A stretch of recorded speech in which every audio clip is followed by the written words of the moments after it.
I learned all about open source AI for you. So here's the Cliff Notes version to save you the hours and hours that I have spent digging into this topic and building with open source models and frameworks. So in this video, I'm going to explain what is open source AI and why you should care about it, the open source AI stack if you want to build things like agents, and of course actually show you how to run these models and build with them, both with no code and code. As per usual, it is not enough for you just to listen to me talk about stuff. So in this video, there will be little assessments throughout this video. So pay attention. All right, let's go. A portion of this video is sponsored by HubSpot.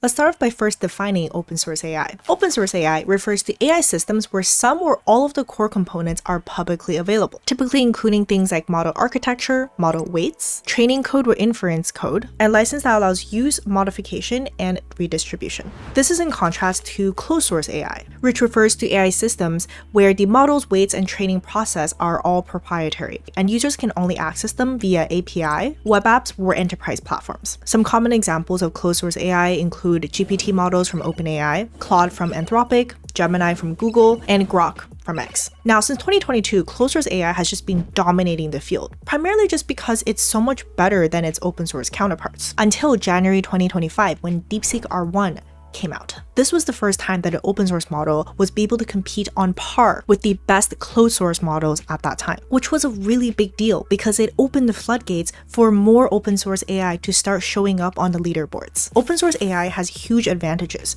You're able to have full control. You can run it wherever you want, on-prem, edge, private cloud. It's customizable. You can fine-tune it, modify the architecture, add guardrails that you like, and there's no vendor lock-in. Like closed source AI, if you use those, usually you're locked into their entire ecosystem, which is more restrictive and much more expensive. And speaking of cost is one of the biggest advantages of open source AI. It is so much cheaper. Open source AI is also auditable, which is really important for regulated industries like healthcare or finance. And finally, it allows for innovation because developers from all over the world can contribute towards these open source models. So yeah, it became a no-brainer for a lot of companies to switch over to open source. What is also interesting is that the top tier open source models are Chinese models. You can see from this graph here that the US was leading in the number of downloads of open source models up until around June-July of 2025, in which there was a flip and Chinese models really skyrocketed. A16Z, which is a big American venture capital firm, says that the odds these days are that their startups are using AI models made in China. I'd say 80% chance they are using a Chinese open source model, says Martin Casado, a partner at A16Z. And probably because of these geopolitical tensions,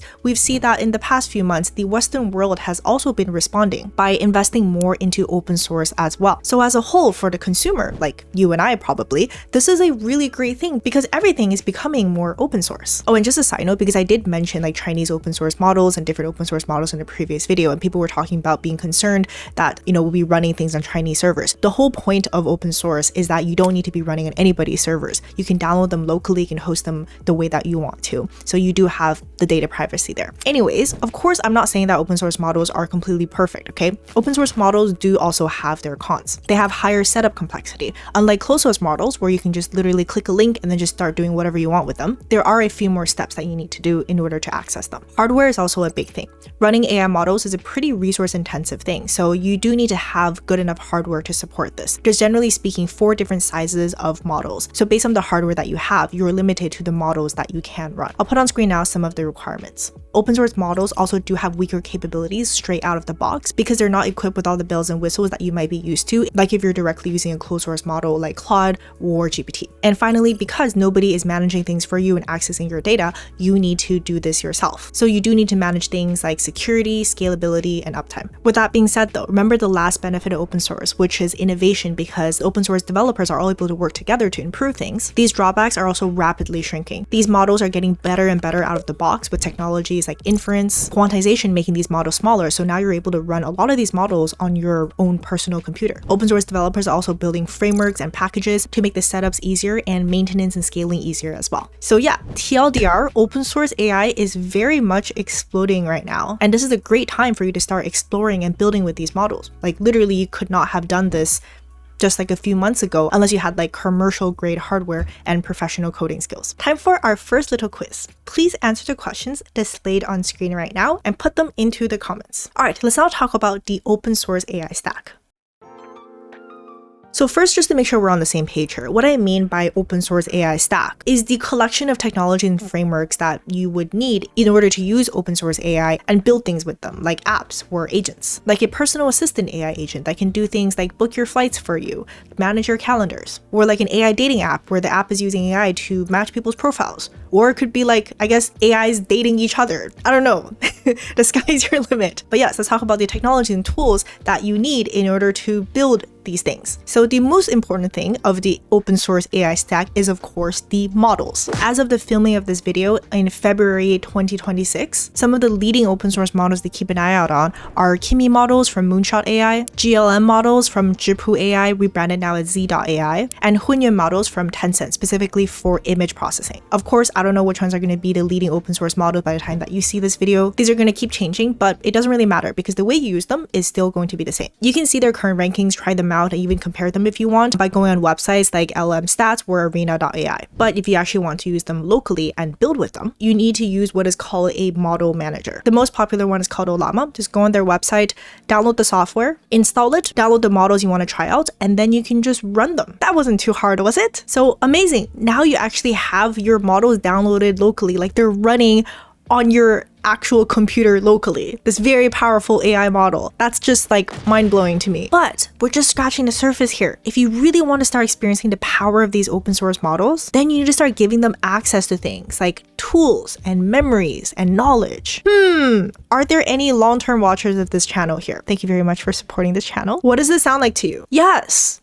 Agents! If you really want to experience the power and the benefits of these open source models, which we talked about earlier, then the best way to do that is to start building agentic systems. Now, the point that I'm trying to make here is that open source AI is not like a different species to closed source AI, and open source agents is not a different species from closed source agents. This, by the way, is exactly why in all of my videos, our workshops, our agents bootcamp, we focus on the fundamentals and the principles, not any like specific tools or technologies, because you can take everything that you've learned building AI agents previously and apply them but just using open source AI and the open source stack. So I'm not going to go into extensive details about how to build agents now. I'll link a video over here, also put some in the descriptions. But very briefly, if you remember, the components of an AI agent is models, tools, knowledge and memory, audio and speech, guardrails, and orchestration. And for building open source agents, it's still the same components, except the models that you're using are going to be open source models, and you do need a model manager type software like Ollama, but everything else, it's the same. I'm going to put on screen now some open source compatible tools and technologies that you can use to build your AI agents. And by the way, some of the most popular agentic orchestration tools and frameworks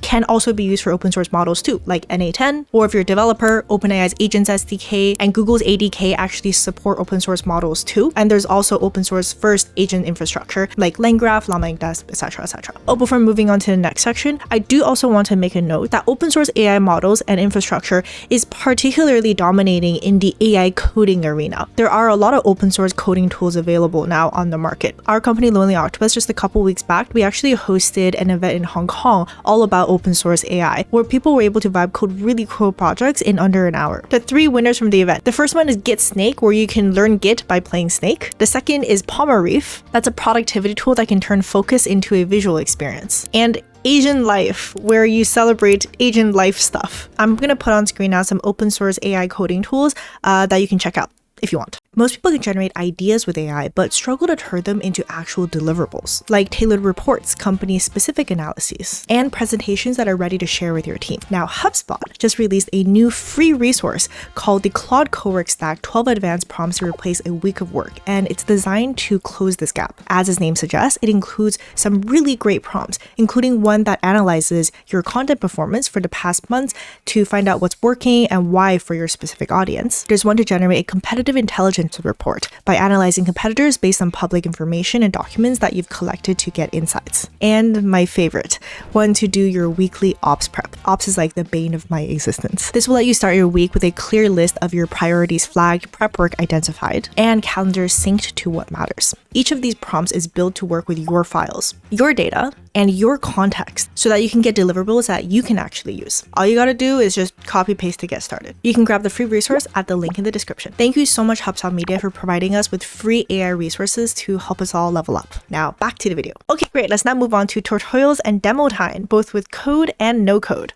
Let's start off with no code using Ollama and NA10 to build an open source agentic workflow. All right. Demo time. So here is a simple agentic workflow that's able to take financial statements on my local machine. Like literally here, my financial statements file, there are these 3 credit card statements here. This is something that I would never upload into closed source AI, right? Like because of privacy reasons. So they're all local, and it would take these files, extract the files, and then pass it over to the AI agent, which is using a open source model, the Qwen 3 8B model specifically, and is able to analyze my spendings and give me some tips. So let's run this. And some results that we have. So we see that the AI agent ran all 3 of the statements. We can see that here's a summary of the monthly spending categorization for July and August. We spent a lot of money on digital services. That's like our biggest expense, as well as traveling. And same with August as well, mostly digital services, as well as some traveling. It suggests that we can cut some non-essential digital subscriptions, maybe cancel some unused software like Heroku, Medium, or Slack, or downgrade cheaper plans. I think that's very fair. It could save up to $2,253 annually. Seems like we do need to review our subscriptions, and stuff like optimizing travel costs.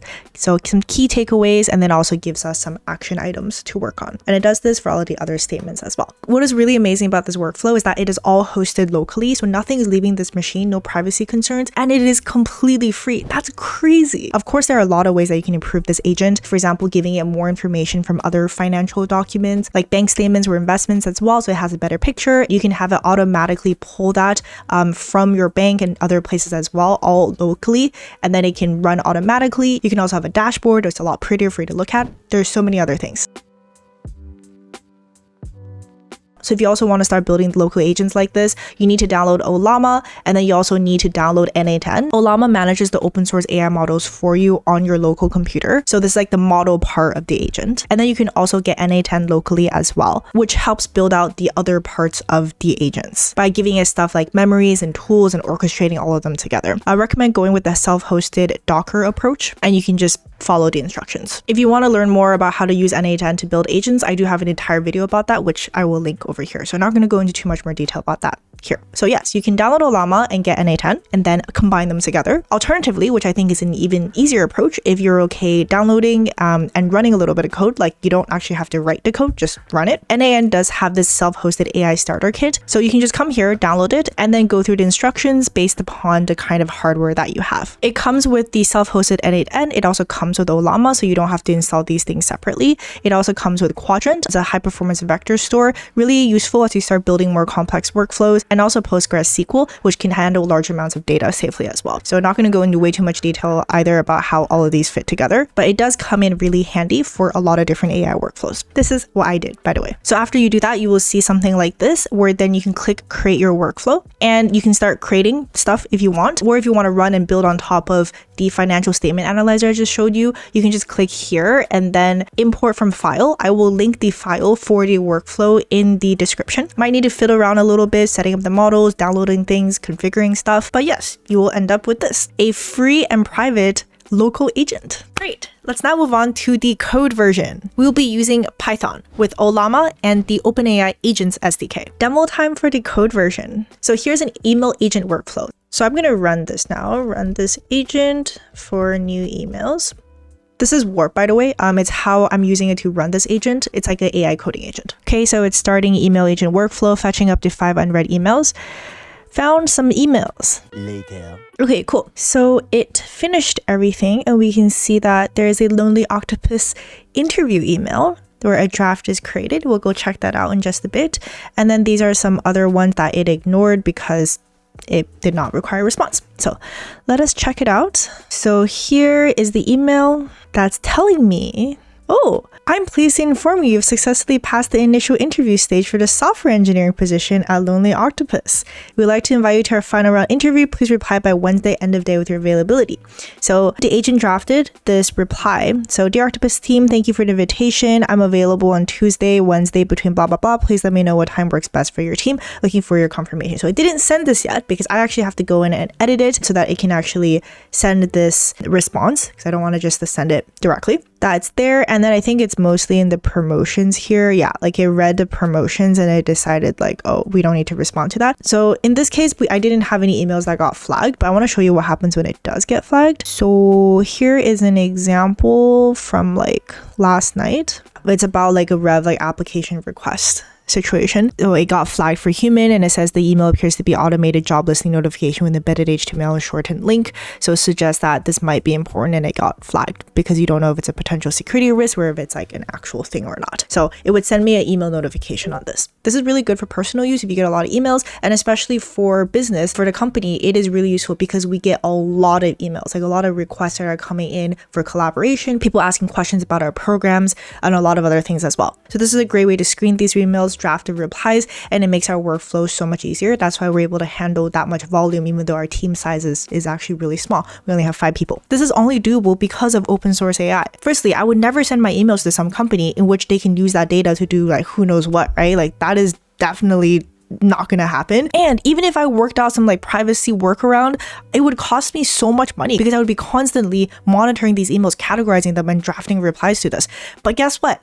All of this is completely free because it's hosted locally. Crazy, right? So just in case you are interested, I'm gonna put on screen now how this multi-agentic system works. There's 3 different sub-agents that are there, and it built it with OpenAI's Agents SDK with Ollama, with the Qwen 3.8b model, which of course you can switch out to other models very easily as well. And I'm gonna put on screen also the prompt that I used to give to Warp, where I basically just told it to make this multi-agent system based upon the documentation from OpenAI's Agents SDK, and was able to like 95% one-shot it. This is not an AI coding tutorial, so I'm not going to go into more detail about this here, but if you're interested in a video like that, let me know in the comments. I'm also going to put the code linked in the description if you want to play around with it. There is so much more that I can go on about right now, but there's no way I can fit that into this video. I'm going to put other videos and live streams that I've done in the description if you want to go more in depth about building agents. And also we do have a 28-day bootcamp as well that goes a lot more in depth. You have a clear learning path, there's community, and there's mentor support for everything if you prefer a little bit more structure in your learning. So if you're interested, you can check it out at this link over here, also linked in description. Pretty crazy. We sell out within 24 hours usually,